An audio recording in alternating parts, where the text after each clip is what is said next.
So I came across some threads full of real quotes and frustrations from auditors, CISOs, CTOs, and people in engineering who had experiences with penetration tests. Some good, some bad, some frustrations, some pro tips. And I figured we'd go through these together because there's a lot of pitfalls in here that would be easy to avoid if you ask the right questions up front when assessing a pen test provider. And then there's also some really good information that needs to be shared. So this is the first one here. This is a LinkedIn thread where this fractional CISO named Jeff says, when did it become okay for your SOC 2 auditor to sell you a penetration test? This is a massive conflict of interest. The list of unethical and fraudulent CPA firms I'm running into grows by the week. Reporting does nothing. And then kicking it off with, 10 out of 10 energy here, we have Kendra saying, I've seen several instances of this. Those penetration tests are nothing more than scams. Whoops, I mean scans. So Freudian slip there aside, a lot of these do basically amount to scams. They may be better than somebody who just takes your money and runs off. You never see them again. I haven't really heard of that happening in this space. But when you're getting something that is not what you paid for, and it literally just has the title of penetration test slapped on it. So maybe it will work with your auditor. Maybe it'll satisfy whatever checkbox that you're trying to check. But you're really not going to get any other value out of things like that. That's usually about where it ends. It's like, well, I have this requirement that says I need a pen test. I have this document that says it's a pen test. That's it. But as far as getting any useful information out of it, you're usually not going to be able to. So part of this made me think, well, there is a difference here between having your go-to people. It's like, I know these are good.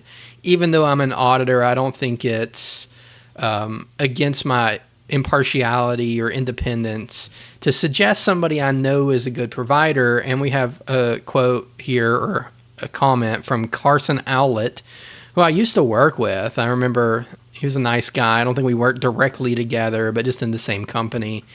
And he says, are the auditors themselves selling the pen tests, or are they introducing you to a shop that they know does a good job? And I think that is a important distinction. It does seem like a conflict of interest when somebody is both doing the auditing and the testing themselves, because, the auditor is in a sense like grading your process, and then if they're part of that process, they're grading themselves. That doesn't really make sense. That doesn't follow. But if they're just like, hey, use company XYZ because we've worked with them so many times, they do a good job, they make sure people understand, you give steps to reproduce, they give good remediation guidance, they do free retesting, and then by the time that the report makes it to me, the auditor, everything is usually pretty good and there's not a lot of pushback. That I get is completely fair. So that is an important distinction that Carson makes here. So while researching for this video, one example I saw that was particularly egregious is this. There are a lot of auditing companies, a lot of CPA firms, I guess, who will be both your auditor and your pen tester, or at least that they're white labeling or outsourcing their pen testing without really being transparent about it. And that's, bad enough as is. But I saw this one that was saying checkbox penetration testing. That is what they're advertising it as right off the bat, is like, here is how you have your checkbox checked, and that's it. So our new checkbox penetration testing services are faster and cheaper alternative to traditional security testing. 50% less, it's almost said less effective, which I think it would be 100% less effective. But 50% less expensive than traditional pen testing on average. Meets compliance requirements for HIPAA, ISO, SOC, and more, which, they're also the auditors kind of grading whether or not these things meet the requirements. So that's a conflict of interest in my opinion. And then it says full testing in as little as 4 hours. That's insane to me. A lot of times we'll be on a kickoff call or a demo that lasts at least an hour. It doesn't have to, but they often do. So that sounds like straight up scam to me when somebody's saying I can get you a pen test performed. They don't say in a report delivered, but, in 4 hours, how much are people actually going to be able to get done? When I do penetration tests, I like to shoot for 2 weeks. I feel like that is a good amount of time. I know that can be sped up if it's, super tight timeline. Maybe we'll work overtime, work on weekends, work extra hours, whatever, but I'm still going to do about the same amount of testing. I'm never going to be able to pare that down into, I looked at this for 4 hours and you're good. But what's really probably happening there is behind the scenes, human eyes are never looking at your app. It's going to be they load something into a scanner, hit go, and then you get whatever pops out on the other side, probably verbatim with their letterhead. And that's it. So this may be the worst example I've ever seen of somebody just coming straight out and being like, here, pay us money and we'll make sure that, with us as your auditors, you don't have to worry about that whole pen test requirement or vulnerability management requirement. Like, we will, of course, say that we did a good job.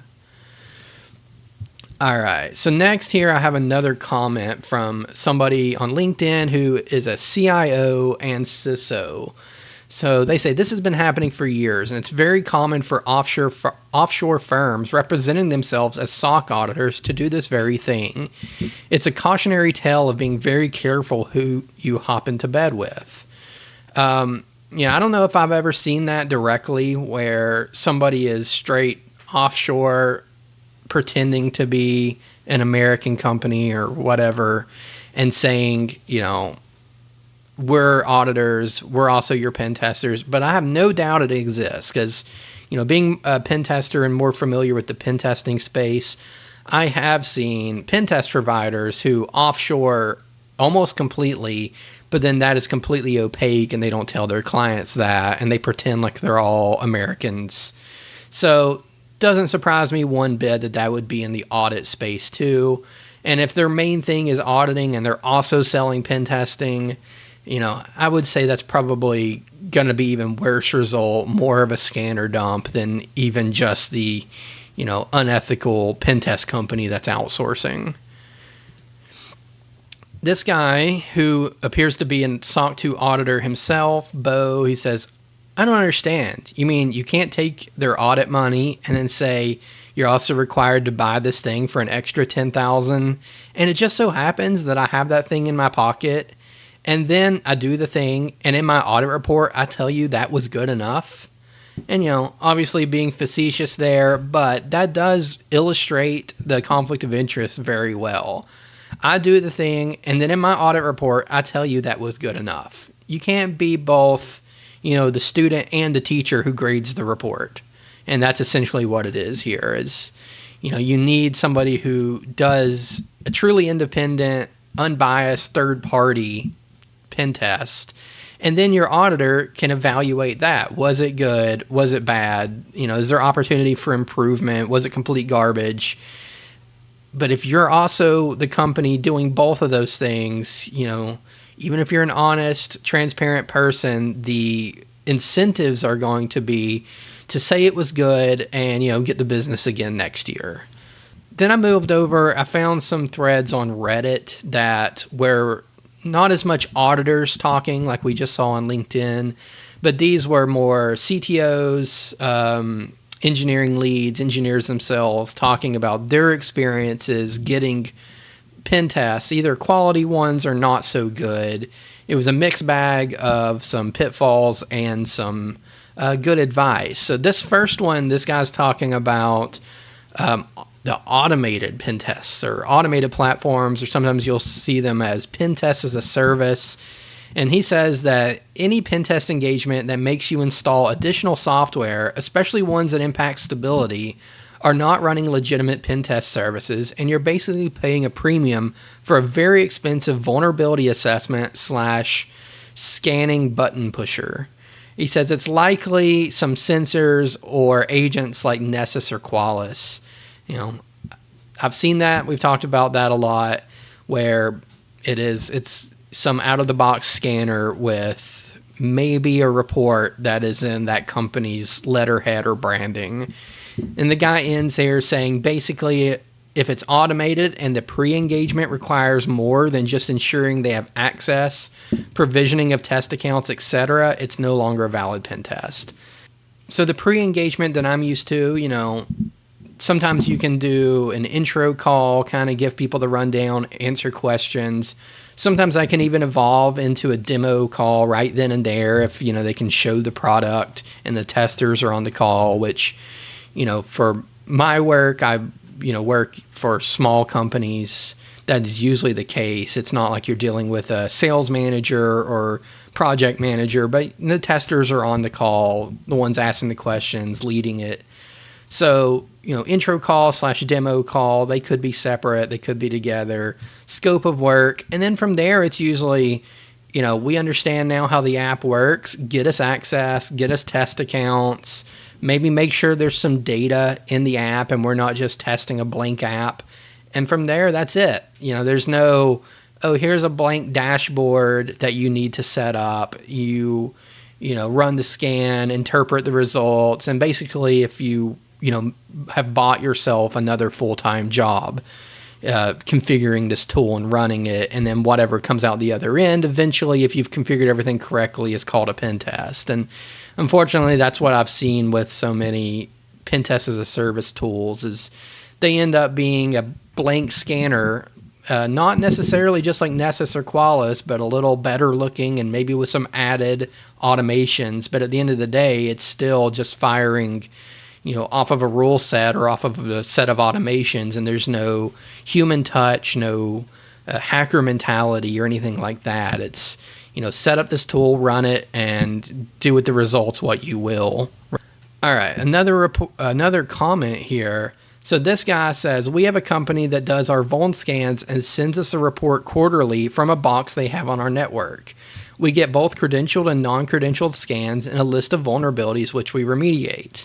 And I thought this one was important to point out because he's talking about they do vulnerability scanning and penetration testing. There's nothing wrong with vulnerability scanning. I think there's something wrong with doing vulnerability scanning and selling it as a pen test.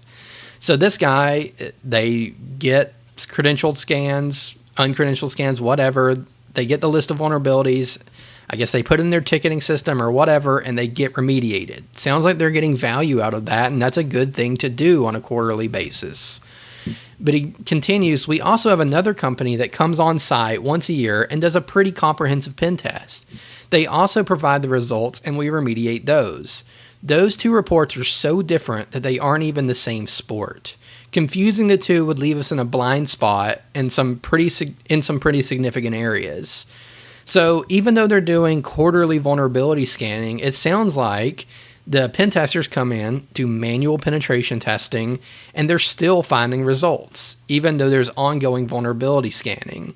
So if you had accidentally hired a pen test provider who's doing one of these glorified scanner dumps, you're getting zero extra out of that because you're already doing that internally. If you're, again, just getting a scanner run that's going to either come up with the same stuff you're already seeing in your internal scans or nothing.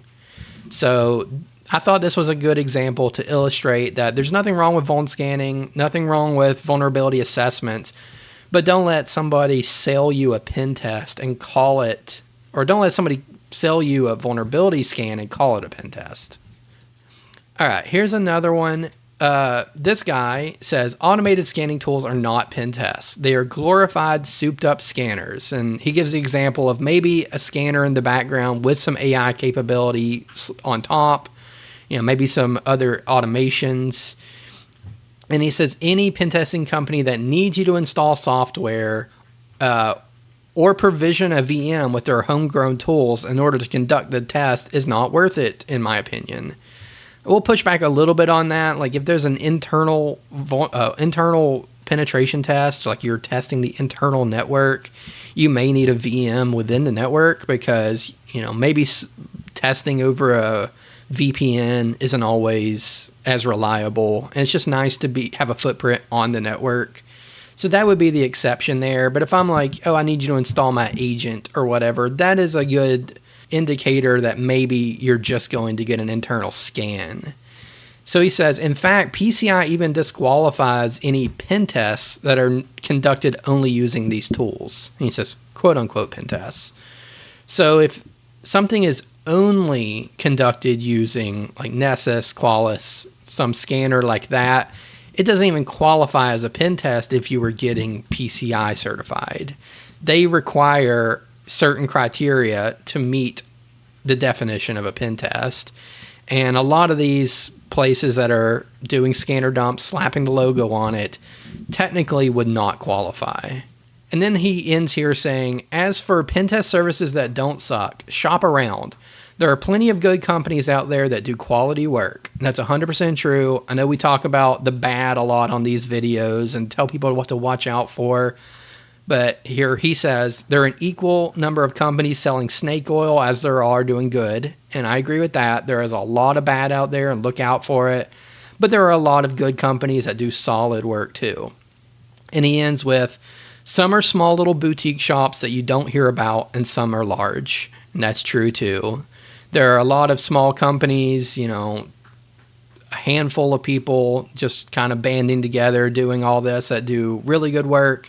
And there's also a lot of people who, prefer the stability of working for a big corporation or a big company that you have heard of, and they're doing good work too. And they don't let, the corporate environment get in the way of their quality work. So it's really at the end of the day who you prefer to work with and who you're able to find and who fits into your schedule.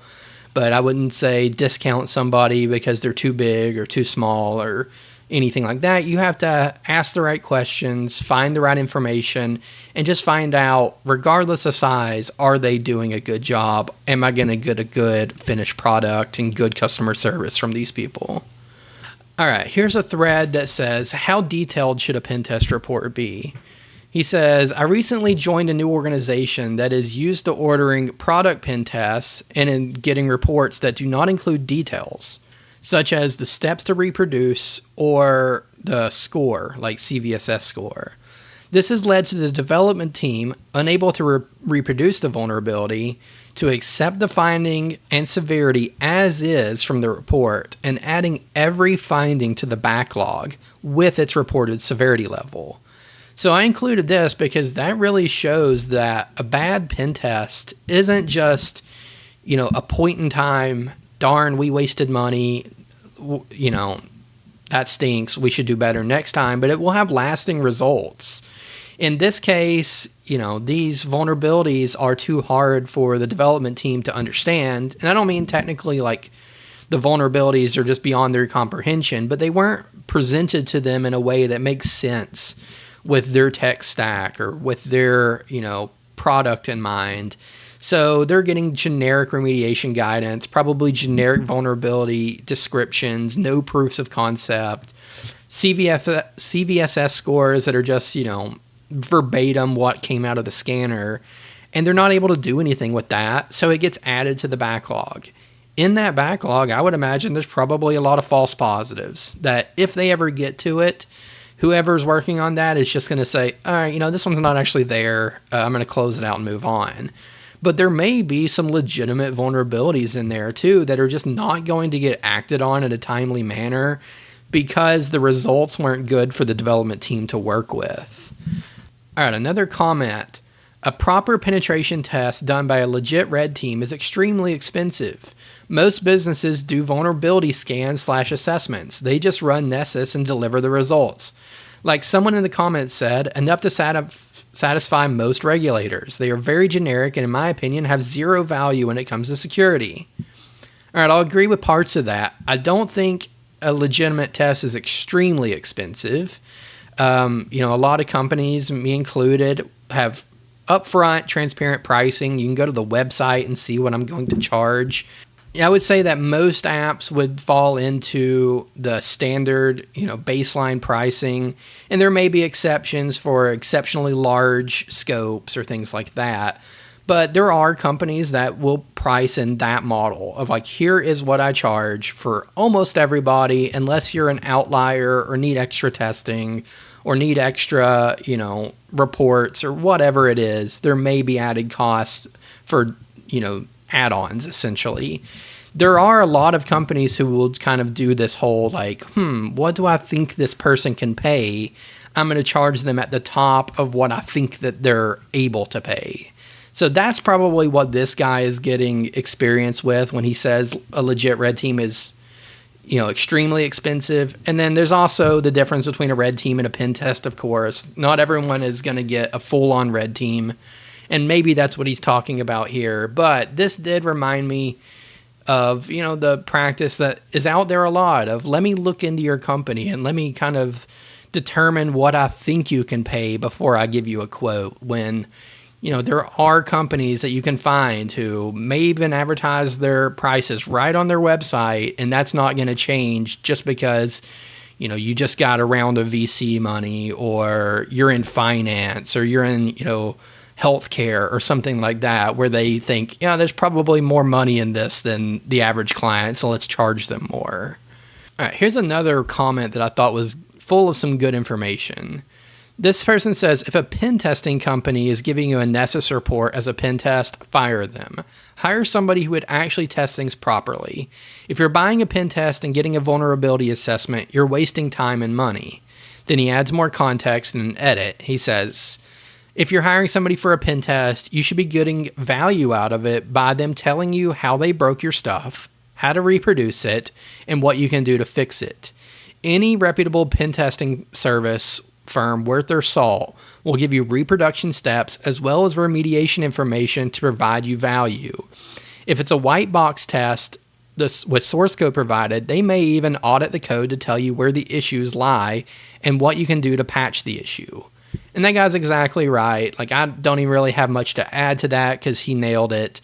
Like, I know the word checkbox can get a lot of hate. And, we saw that one earlier in the video where it's basically like, hey, slide me some money and you won't have to worry about this requirement. And that's one thing entirely.